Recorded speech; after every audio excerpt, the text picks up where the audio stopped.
Hello, my name is Debbie Emily. I am a Master EFT Trainer and Practitioner and a life and spiritual coach.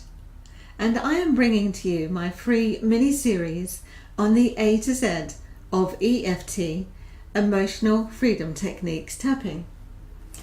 And today I'm covering the letter J that stands for Judgment.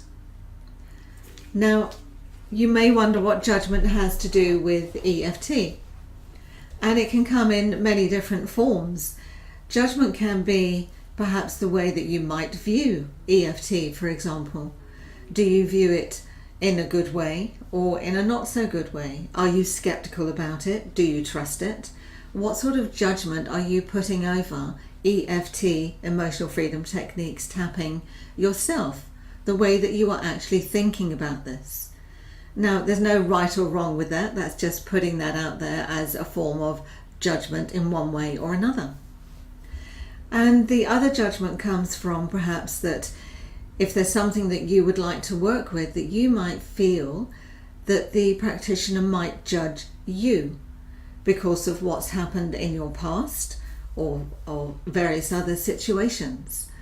And with all good EFT practitioners, I can assure you that never ever happens whatsoever. You know, your journey is your journey, and where you are to date is directly as a result of the path that you have taken up until this point. So there is zero judgment from any EFT practitioner that I know of, and certainly not from myself, from anything that you have been through, experienced, your thoughts, anything like that. There is zero judgment at all. That is all part of your own journey up to that point. And from that point onwards, you will start to have a new journey, a new path. And then there's a judgment that you might put on yourself of how you judge, think, perceive, or believe that people might see you. That how you judge yourself for how you are. So that can be the harshest form of judgment. And maybe as a result of that, you may be reluctant to go and see an EFT practitioner to help you with these issues.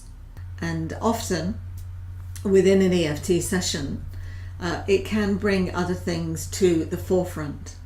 So should there be anything in your past, then just let the EFT practitioner know that there are things that I don't want to talk about, that you don't want to talk about.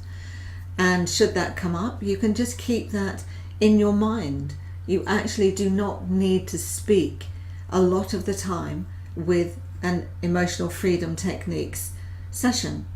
So it can be extremely private, and yet you can still get a great deal of benefit and healing from an EFT session by working with these things in your mind while you or the practitioner tap on the tapping points. So there's a great deal of privacy with EFT tapping. So again, there is no judgment at all for you, for EFT, for your journey, or for anything at all whatsoever. So I hope that's helped you understand judgment from an EFT perspective, from working with a practitioner perspective, and maybe it might help you think a little bit more about seeing an EFT practitioner yourself, if that's what you would like to do, knowing that it can be done in complete privacy should you want to.